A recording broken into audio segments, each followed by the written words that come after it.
The evil group Scorpia is preparing their largest scheme yet. It's amazing how effective they are when Alex Rider isn't around to foil their plans. They can break into the world's most secure jail and win a 20-person firefight against the police, but they can't handle some kid who can't even drive yet. Argo Funk Book Review. Argo Funk Book Review. A Greek billionaire offers to pay $40 million if Scorpia returns some statues to Greece. Scorpia knows they can easily steal the statues and replace the museum pieces with fakes, but that would be far too easy. And it's not their style. It doesn't have any take over the world vibes. Scorpia decides they'll blackmail the British government over Alex Rider. If the government doesn't meet their demands, they'll tell everyone Britain's been using a 15-year-old boy as a spy. But first, Scorpia needs proof Alex is a spy. They do? They've gone up against Alex twice, and he was enrolled in their school for a while. You'd think Scorpia already has plenty of evidence of Alex's espionage activities. But I guess they want more proof. So Scorpia kills one of their top leaders and plants a fake message on his phone. The British spies intercept the message. They only decode 11 words, but that's enough for them to realize Scorpia is doing something out of school in Cairo. The major villain of the book is Abdul Aziz Razim, who has no feelings or emotions. He likes to experiment with pain and torture. The other villain is Julius Grief from Book 2. He's the evil clone who looks just like Alex. Julius is borderline insane. Scorpia breaks Julius out of an extremely high-security prison, and they cover their tracks by making it seem like Julius is dead. About 100 pages into the book, the story switches over to Alex. It's been 4 months since his last spy mission. He's now a grumpy 15-year-old. He had a visit from the puberty fairy, so now he's taller than I am, with manly shoulders. So even if the government wanted to use him as a kid spy, they couldn't do it. Alex easily passes for an adult. I'm a little surprised Julius still looks like Alex, even though Alex went through a lot of physical changes. Julius is a clone, yeah, but he's not Alex's clone, so they should look different. A sniper attacks Alex during math class. This prompts the spy masters to send Alex to Cairo for his own safety. They ask him to keep an eye on Eric Gunter, the school's new director of security. Smithers, the gadget guy, is sent as Alex's backup. Huh, I thought Smithers spent all his time inventing spy gadgets. I didn't know he was a legitimate field agent.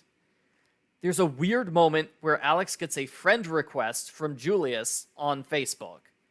Julius is an escaped convict who faked his own death, but he's still hanging out on Facebook? Really?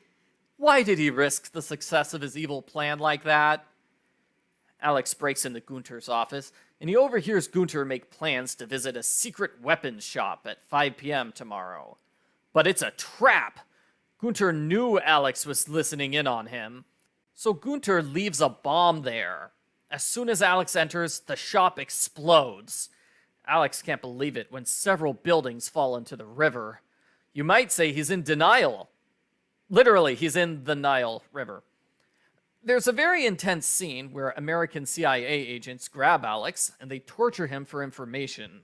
He swears at them, using a cuss word which is so intense they had to censor it out. This is by far the most adult scene of the entire book, maybe even the entire series. The torture is interrupted by Joe Byrne, one of the CIA leaders from a previous book. Joe saves Alex and gives him a debriefing. The second most powerful politician in America is coming here to give a speech on how much she hates Britain. There's been a death threat against her, so all the spies were on high alert even before the secret weapons shop exploded. Jack and Alex decide it's too dangerous. They're going to leave the country immediately. Alex decides to say goodbye to Smithers first.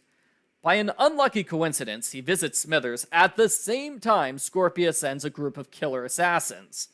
Smithers and Alex have to fight for their lives in order to escape. In a surprising scene, Smithers reveals he's not morbidly obese. He's been wearing a fat suit as a disguise for the entire series. There are a number of gadgets built into the suit, like a voice changer. He takes off the suit and easily disappears into the crowd. Alex and Jack are both kidnapped and taken to Razim's desert fortress. Things look pretty bleak until Jack secretly steals a knife during a meal. She breaks out of her room, she knocks out a guard, steals a car, and goes for help. That's when Razim reveals he was tricking her the entire time. He blows up the car, killing Jack right in front of Alex. This was a cruel trick to play on readers, because it honestly seemed like Jack was free. Her escape was more than plausible, if you compare it to some of the lucky escapes Alex had in previous books. The culprits plan to use Julius in order to frame Alex for the assassination. They figure it's safe to leave Alex alone with one guard since Alex is tied up. Nope. Alex hid a scorpion in a pack of cigarettes last night. He tricks the guard into opening the pack, and the guard is killed by the scorpion. Alex stops the assassination and chases after Julius. Julius is hit by a car and breaks his leg.